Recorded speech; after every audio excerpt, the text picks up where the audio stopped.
विमल बोलो जुबा केसरी, हर पल मनाओ केसरी त्योहार। बहुत स्वागत आपका। सरकार नियम लेकर आई, सुप्रीम कोर्ट ने थैंक यू सर। सरकार नियम लेकर आई, सुप्रीम कोर्ट ने रोक दिया। देखिए, गलत किया सही किया। देखिए एक बात समझिए, सुप्रीम कोर्ट का सम्मान सब लोग करते हैं। पहले भी सुप्रीम कोर्ट ने कई चीजों को रोका, इन्होंने अध्यादेश लाया सरकार ने। आप ST/SC एक्ट को भी याद कीजिए, या सुप्रीम कोर्ट के चीफ जस्टिस को सरकार चाहिए तो चुनाव आयोग के मेंबर बनाए, नहीं चाहिए तो नहीं बनाए, कहा नहीं चीफ जस्टिस नहीं रहेंगे। तो सुप्रीम कोर्ट का कितना सम्मान है ये तो जानिए। एक दूसरी बात, सुप्रीम कोर्ट के ही आदेश पर UGC के गाइडलाइन में देखिए, इसमें स्वर्ण और अगरा का पहले मैं बता दूं कोई प्रश्न नहीं है। स्वर्ण आयोग बना, एक क्या हो गया, स्वर्ण आयोग बना, खुल गया भैया जल्दी लाइए।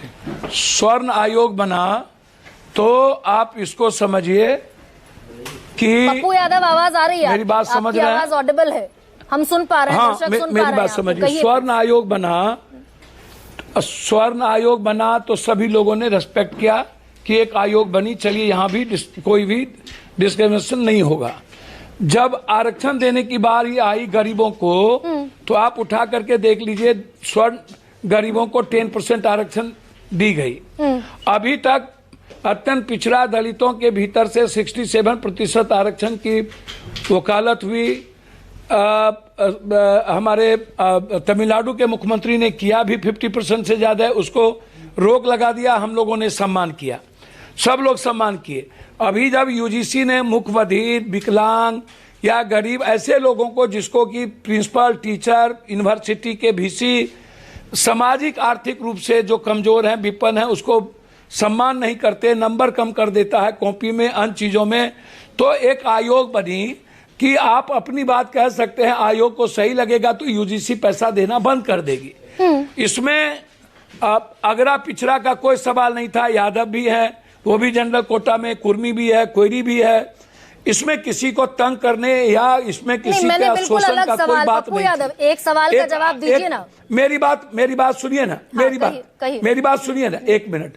संभावनाओं के आधार पर इस तरह का देखिए, ये तो महात्मा फुले, सावित्रीबाई फुले, जब संविधान को ये लोग नहीं मानते थे, मनु स्मृति से लेकर के आज तक दलित, ST/SC की स्थिति, आदिवासी 1.2% भी एजुकेशन में नहीं है, आज बड़े पदों पे नहीं है। मेरा वो सवाल नहीं है, सवाल है कि इसमें यह आया कि किसी भी तरह की आर्थिक, सामाजिक, शारीरिक, मानसिक प्रताड़ना किसी भी गरीब लोगों का नहीं है। पप्पू यादव का बेटा भी प्रताड़ना कर सकता है, जो भी ताकतवर या पैसे वाले लोग हैं, वो अपना ईगो, एरोगेंसी में रहता है। इसमें राजपूत, ब्राह्मण, भूमिहार, लाला का कोई सवाल नहीं उठता। ये बाबा लोग, और ये मेरी बात सुनिए, सरकार ने इसमें कोई भूमिका नहीं थी, और सरकार तो अभी आपकी मंशा कर ही दिया कि नरेंद्र मोदी कहीं नहीं, ये सब काम नहीं करते हैं। गिरिराज ने भी इस बात को कह दिया कि हम स्वागत करते हैं सुप्रीम कोर्ट का। तो बीजेपी का लाइन बिल्कुल क्लियर है कि बाबा लोग का भी लाइन क्लियर है कि सनातन के गरीब, दलित, EBC, निषाद, मलाह, केवट, चंद्रवंशी, नुनिया, कहार, कम्हार को पढ़ना नहीं है, उसको इन लोग का चरण पादु करना है। ये जो चुरकुट बाबा लोग हैं, अंधविश्वासी, कर्मकांडी, जो संत की बात कम, अध्यात्म की बात कम, और ये राजनीति तो लेकर आई ना, पैसा लेकर के। एक सेकंड पप्पू जी सुनिए, मेरी बात, वही बात तो कह रहा हूँ। अरे सुनिए तो सही, मेरी बात सुनिए, सवाल सुन लीजिए ना सर। इसमें स्वर्ण छात्र लाई तो दरअसल सरकार ही ना, UGC शिक्षा मंत्रालय के मातहत आता है, शिक्षा मंत्रालय केंद्र सरकार का, लाई तो सरकार ही ना इस बिल को। अब मेरी बात सुनिए, ये खुद ही आपने देख लिया कि बीजेपी ने क्या कहा कि सरकार ने नहीं लाई, सरकार के चीजों में नहीं हुआ बीजेपी। अच्छा, गिरिराज जी का बयान आप सुन लीजिए। तो ये बात आप जानिए, UGC ऑटोनोमस बॉडी है, वहां कमिटी थी, जो पढ़े लिखे यूनिवर्सिटी बच्चे सबको मिला करके, तो सुप्रीम कोर्ट के आदेश पर ये UGC का एक आयोग बना। मुख्यबधिर, विकलांग, ब्लाइंड, चाहे उसमें स्वर्ण के खिलाफ आयोग नहीं बना। ये दुकान चलाने के लिए कुछ लोग, बच्चे नहीं, दिल्ली पटना यूनिवर्सिटी के बच्चे नहीं, ईबीसी ओबीसी में भी जो राजनीतिक पार्टी के नेता लोग हैं, चुरकुट लोग, जिसकी दुकान नहीं चलती है, जब कानून बन गया तो उसको बकबक नहीं करना चाहिए था, उसके भी पत्रकार को बकबक नहीं करना चाहिए था। तो इन लोगों ने, बड़े बड़े पत्रकार भी जाति के आधार पर लाइन खींचने लगे।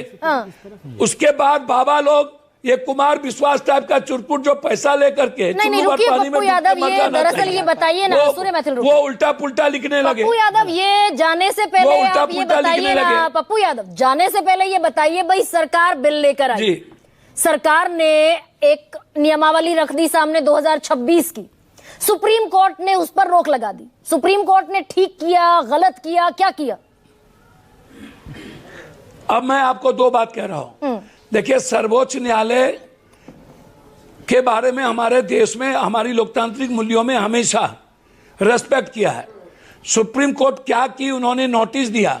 मेरा है सरकार ने क्या पक्ष रखा, सरकार ने क्या किया। यदि सरकार चुप रही, मौन रही, तो इसका मतलब साफ है कि सरकार कमजोर गरीब तबके के बच्चों के साथ खड़ा नहीं है, जिसको, और अब सरकार के बारे, मेरे बारे में आप एक बात समझिए, सर्वोच्च न्यायालय जिन बातों को कह रही है कि इसमें संभावनाएं 75 साल पीछे, आप अभी भी देखिए कि किस तरीके से यूपीएससी, बीपीएससी, एसएससी का क्वेश्चन लीक आउट होता है, कैसे क्वेश्चन बिकते हैं, कैसे middle class, lower middle class, किसी भी जात के तौर पर इसे प्रचारित कर रही है, तो सरकार पिछड़ों के, दलितों के, खाली हो जाता है, नहीं खड़ी, ये पप्पू यादव कह रहे हैं।